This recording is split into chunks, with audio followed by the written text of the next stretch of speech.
새날과 새 생명의 주인 되신 하나님 아버지, 오늘도 저희들에게 귀한 날들을 허락해 주셔서 하나님이 지으시고 만든 세상을 보고 듣고 또 먹고 마시며 살아가는 그 즐거움과 또 생명력을 허락해 주셔서 감사를 드립니다. 아버지 하나님, 언젠가는 주님께서 이 땅에 재림하시는 그날을 있음을 우리는 믿습니다. 하지만 아버지, 그 이기 전에 우리 개개인의 종말이 있음을 우리는 깨닫습니다. 갑자기 찾아온 질병이나 사고 앞에 우리들은 여전히 낙심과 절망 속에 있을 때가 참으로 많이 있습니다. 하나님, 주님께서 말씀하신 바대로 근신하고 깨어있으라 말씀하신 것처럼 늘 하나님과 친밀함 속에 교제하게 하시고 깨어있어 주님과 함께 동행하는 우리들의 훈련이 우리 가운데 있게 하여 주셔서 인생을 살아가다가 갑자기 찾아오는 이러한 낙심과 절망들 앞에 능히 싸워 이겨나갈 수 있도록 주께서 인도하여 주옵소서. 우리 인생 가운데 한 번쯤은 찾아 나와야 할 찾아오는 바닥을 닿는 그 인생이 있지만 하나님, 그럼에도 불구하고 그 자리에서 이제 예수님 만나게 하시고 다시 치고 일어날 수 있도록 하나님 도와주옵소서. 갑자기 찾아오는 육신의 질병들 앞에 힘겨워하시는 우리 주변에 있는 많은 환우들이 있습니다. 손잡아 주시고 하나님 일으켜 세워주시옵시며 그들이 끝까지 감당해야 할 삶의 자리를 넉넉하게 감당할 수 있도록 우리 하나님 인도하여 주옵소서. 오늘도 믿음의 동역자들과 같이 기도하며 아버지 나아갑니다. 아버지 하나님, 연약한 사람들 위로해 주시옵시고 또 지금 시험 중에 있는 우리 학생들 끝까지 잘 감당하게 하셔서 10여 년의 그 공부했던 삶들을 고스란히 하나님 녹여낼 수 있는 시간들 되어줄 수 있도록 주께서 인도하여 주옵소서. 오늘의 삶을 지키기 부탁드리며 예수님의 이름으로 기도합니다. 아멘. 사무엘하 15장입니다. 사무엘하 15장 24절에서 마지막 절까지 보겠습니다. 사무엘하 15장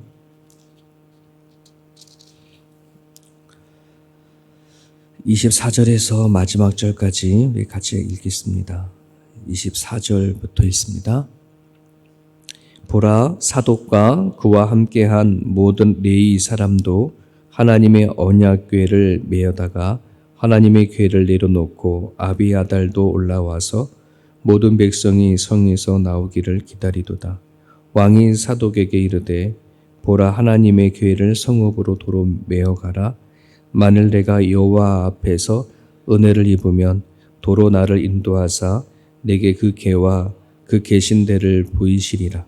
그러나 그가 이와 같이 말씀하시기를 내가 너를 기뻐하지 아니한다 하시면 종이 여기 있사오니 선이 여기시는 대로 내게 행하시옵소서 하리라. 왕이 또 제사장 사독에게 이르되 네가 선견자가 아니냐? 너는 너희의 두 아들 곧 내 아들 아히마스와 아비아달의 아들 요나단을 데리고 평안히 성읍으로 돌아가라. 너희에게서 내게 알리는 소식이 올 때까지 내가 광야 나루턱에서 기다리라 하리라. 사독과 아비아달이 하나님의 길을 예루살렘으로 도로 메어다 놓고 거기 머물러 있으니라. 다윗이 갈람산 길로 올라갈 때에 그의 머리를 그가 가리고 맨발로 울며 가고 그와 함께 가는 모든 백성들도 각각 자기 머리를 가리고 울며 올라가니라. 어떤 사람이 다윗에게 알리되 압살롬과 함께 모반한 자들 가운데 아히도발이 있나이다 하니 다윗이 이르되 여호와여 원하옵건대 아히도벨의 모략을 어리석게 하옵소서 하니라. 다윗이 하나님을 경배하는 마루턱에 이를 때에 아렉 사람 후세가 옷을 찢고 흙을 머리에 덮어쓰고 다윗을 맞으러 온지라. 다윗이 그에게 이르되 네가 만일 나와 함께 나아가면 내가 누를 끼치리라.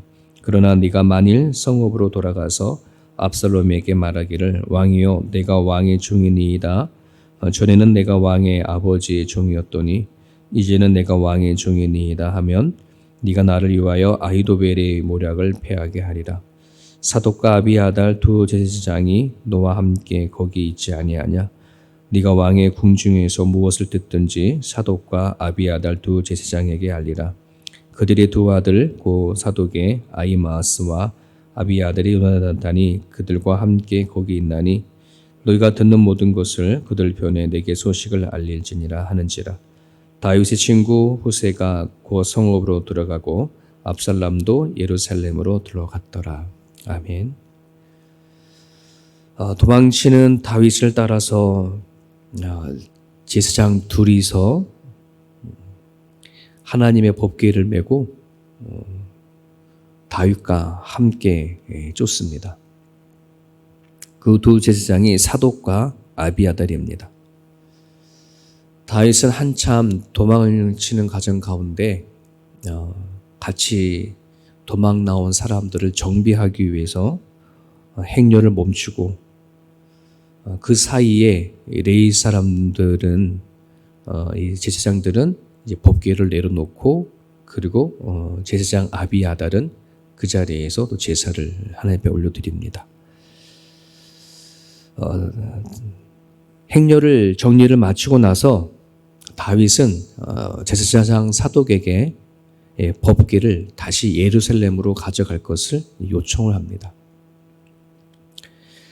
만일 하나님이 나를 불쌍히 여기신다면 다시 이 법궤를 모실 수 있게 해주겠지만은 만약에 하나님 원하지 않는다면 내가 이 법궤를 모실 수 있는 자격이 못 된다.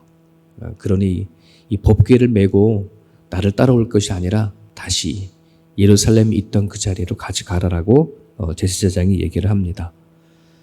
그러면서 하나 부탁을 하죠. 제사장 사독에게 당신이 지금 그대로 예루살렘에 들어가서 지금 사태가 되게 어렵고 힘든 걸 너가 당신이 아시니까 갈 때에 사독 이제 아비아달과 같이 들어가고 또 사독하고 아비아달 당신들의 아들들 2명 같이 들어가셔서 거기에서 일어나는 일들을 좀 잘 살핀 다음에 내가 그 요단강 나루터에 있을 테니까 그때 좀 와가지고서는 상황이 어떤지 좀 알려달라.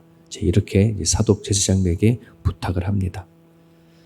그렇게 해서 사독과 아비아달은 법궤를 메고 다시 예루살렘으로 들어가는 이야기가 그 앞부분에 있습니다. 여러분 다윗에게는 법궤는 되게 참 의미가 있는 것입니다. 아마 다윗이 도망을 친다고 했었을 때에 일반적으로는 우리는 정말 그가 뭘 갖고 도망을 칠까 라고 생각을 한다면 제일 먼저 다윗에게는 법궤다 이렇게 할 정도로 다윗에게 법궤는 되게 의미가 있습니다. 오랫동안 블레셋에게 빼앗겼었고 다른 곳에 있었던 법궤를 가지고 들어올 때에 그는 너무나 기뻐했고 행복했고 그 법궤를 통해서 하나님과의 친밀한 관계의 상징이었던 부분들이기 때문에 정말 다윗이 도망칠 때 가져갈 수 있는 왕궁에서 가져갈 수 있는 유일한 것 그건 아마 법궤였을 겁니다. 그런데 다윗은 그럼에도 불구하고 그렇지 아니하고 법궤를 다시 예루살렘의 성전에 그냥 둡니다. 그 이유를 오늘 본문의 말씀을 보면 만일 내가 여호와 앞에서 은혜를 입으면 도로 나를 인도하사라고 표현해서 할 수 있습니다. 법궤는 법궤이지만은 내가 하나님의 은혜를 입을 때에 그 법궤는 법궤이지 하나님의 은혜를 입지 않을 때는 그 법궤는 나한테는 아무 소용이 없어 라고 하는 부분들입니다. 정말 다윗의 입장에서는 되게 정확한 신앙 고백이기도 하죠. 예전 이스라엘 백성들은 이걸 하지 못했기 때문에 법궤를 빼앗긴 거 아니겠습니까? 하나님과의 은혜, 하나님과 친밀한 관계보다는 그냥 법궤 그 자체에 능력이 있다라고 생각을 해서 그거를 가지고 전쟁터에 가지고 나가서 빼앗긴 거 아니겠습니까? 네, 다윗은 압니다. 정확하게 이 다윗이 자기에는 어떤 것인지 하나님과의 친밀한 관계 속에서만이 이 법궤는 법궤였다는 것을 깨닫게 되어진 다윗은 지금 그 법궤를 가지고 나간다고 해서 문제가 되는 게 아니라 하나님의 앞에 은혜를 입어야 내가 그 법궤가 나한테 의미가 있다라고 하는 그런 고백입니다. 여러분 오늘날 우리들에게는 다윗에게 있는 법궤보다도 더 소중한 것을 우리는 하나님이 주셨습니다. 예배이기도 하고 오늘 저와 여러분들이 갖고 다니는 성경책이기도 하고 또 기도이기도 하고 이건 너무나도 소중한 것입니다. 그러나 이제 반드시 하나님의 은혜를 입어야지 즉 하나님의 은혜 안에 있어야 한 예배, 말씀과 기도야 의미가 있는 것이지 하나님의 은혜를 알지 못하는 것에서의 예배나 말씀이나 기도는 힘을 얻지 못합니다. 그런 부분들 안에서 우리가 먼저 기도해야 할 것은 하나님과의 친밀한 관계가 형성되어질 수 있도록, 그래야 예배가 예배다워지는 거고, 말씀을 사모하게 되는 거고, 또 기도가 이루어지는 겁니다. 우리의 신앙생활이 종교 생활로 자꾸 빠져가는 그 이유는 하나님의 은혜를 잃어버리면 그렇거든요.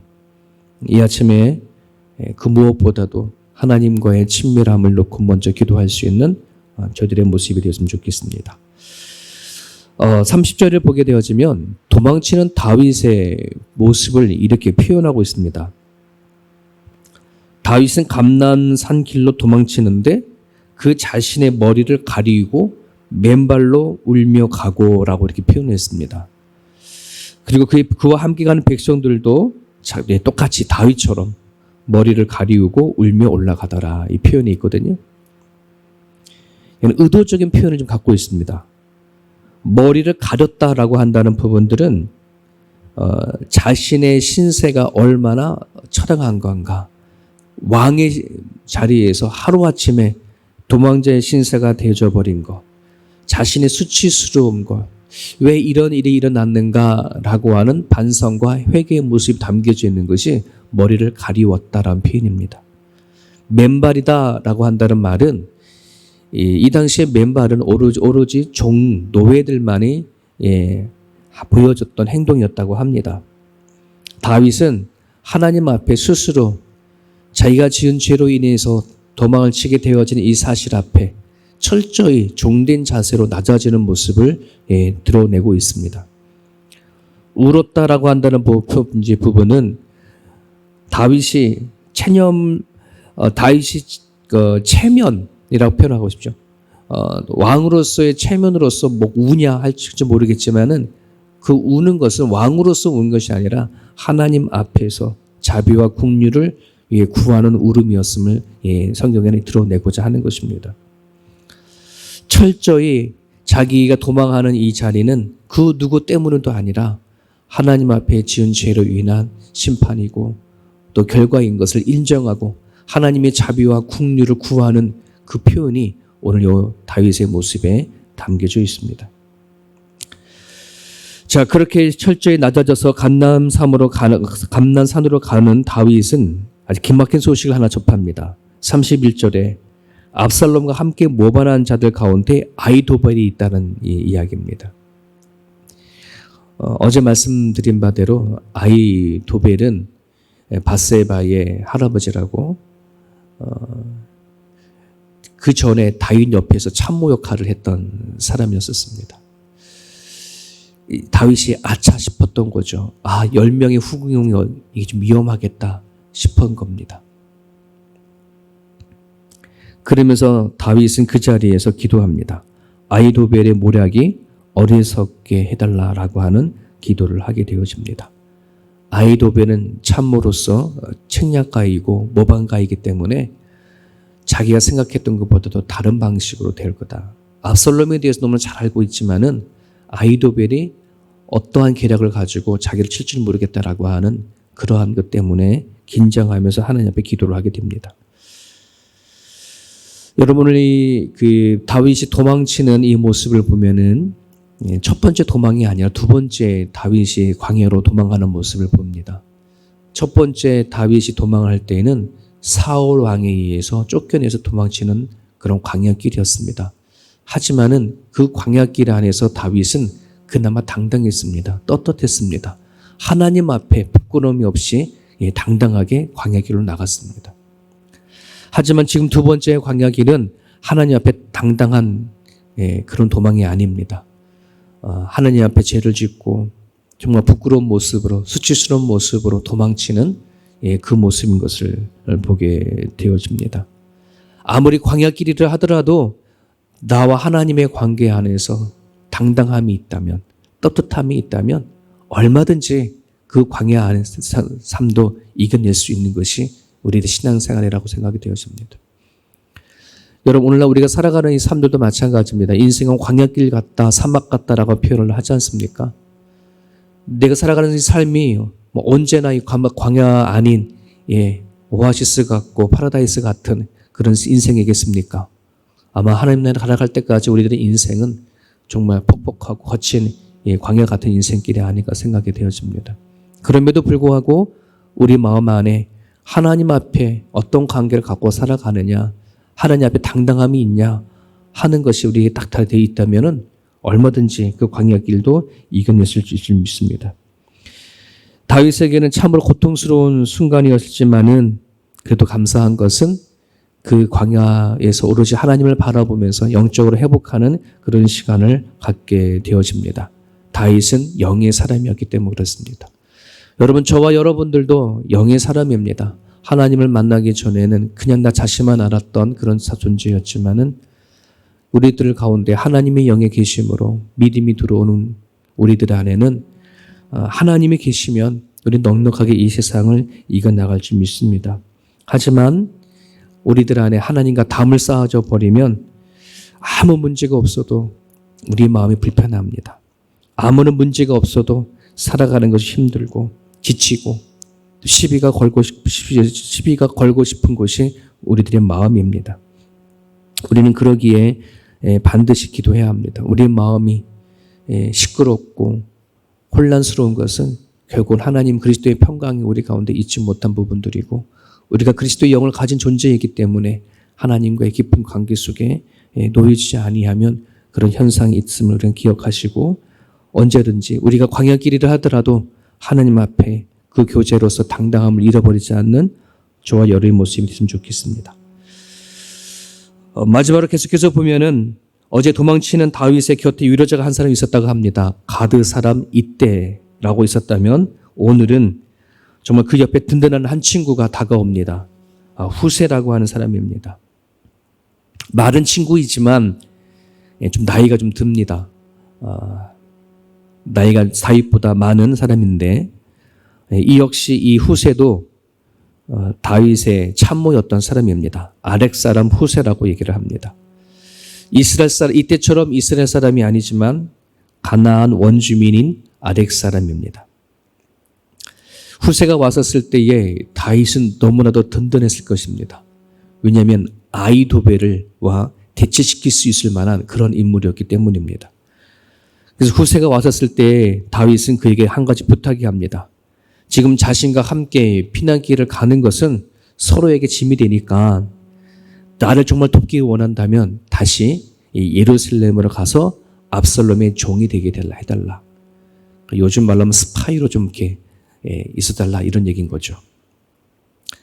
압살롬 옆에서 아히도벨이 어떤 계략을 꾸미는지 자세한 내용을 누구한테는 제사장인 사독과 아비아달에게 왜 이제 다윗의 편이 같은 편이니까 제사장 사독이나 아비아달한테 얘기를 해주면 그의 두 아들들이 자기한테 와가지고서는 전달해 줄 거다. 이제 그렇게 얘기하면서 부탁을 하죠.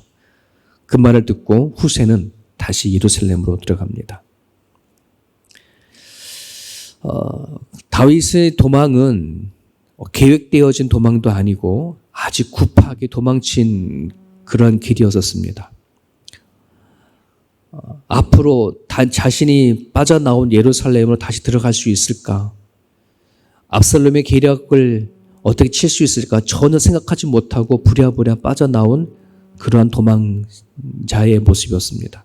하지만 하나님은 이 상황 가운데서도 다윗을 돕는 자를 세우고 그리고 그 다윗에게 귀한 사람들을 붙여서 다시 예루살렘으로 들어갈 수 있는 길을 내시는 하나님의 모습을 보게 되어집니다. 특별히 이방인이지만은 블레셋 사람 옛날에 원수 같은 사람이었었지만은 가드 사람 이때와 그의 사람 600명이 있었고 그리고 하나님의 사람들 제사장 두 사람이 자기 편에 서서 예루살렘에 있고 후세까지 예루살렘에 들어가 있으니까 얼마나 든든하겠습니까? 이게 하나님이 하시는 일들입니다. 하나님은 우리가 생각하지도 못하는 가정 가운데 일하시고 또 하나님 방식대로 길을 내시는 하나님이라는 것을 이 사건을 통해서 우리에게 보여주신 사실을 기억했으면 좋겠습니다. 우리가 몇 달 전에 우리가 그 예배 전에 드렸던 매 달의 찬양 중에 웨이메이커라고 하는 찬양을 같이 한 적이 있습니다. 길을 내시는 하나님. 그 가사가 이렇습니다. 지금 우리 가운데 운행하시는 분, 지금 우리 가운데 역사하시는 분, 길을 내시고 기적을 만드시고 약속을 지키시고 어둠 가운데 비치신 그분이 나의 하나님, 나의 주님. 예, 우리 하나님이 그런 하나님이라는 사실을 기억했으면 좋겠습니다. 다시 돌아갈 수 있을까? 다시 일어날 수 있을까? 그렇게 생각하며 도망치는 다윗에게 하나님은 계획을 갖고 계십니다. 다시 일으키실 계획. 길을 내신 하나님이 다윗과 함께 하신다는 사실을 우리가 보면서 오늘 우리 가운데 일하신 하나님을 기대하시고요. 정말 갑자기 찾아온 질병이나 갑자기 찾아온 일들 앞에 우리는 어떻게 살아갈까 할 때가 참 많거든요. 여러분 주변에 그런 사람들이 있으면 길을 내신 하나님 앞에 기도하고 의탁하는 시간 됐으면 좋겠습니다. 오늘 주신 말씀 붙잡고 이 시간 기도하기 원합니다. 하나님과의 친밀함을 위해서 기도해 주십시오. 그로 인해서 우리 마음속에 그리스도의 평강이 임하도록 기도해 주시고 길을 내신 하나님께 모든 삶을 맡길 수 있는 귀한 아침이 될 수 있기를 원합니다. 자유롭게 기도할 수 있길 바랍니다.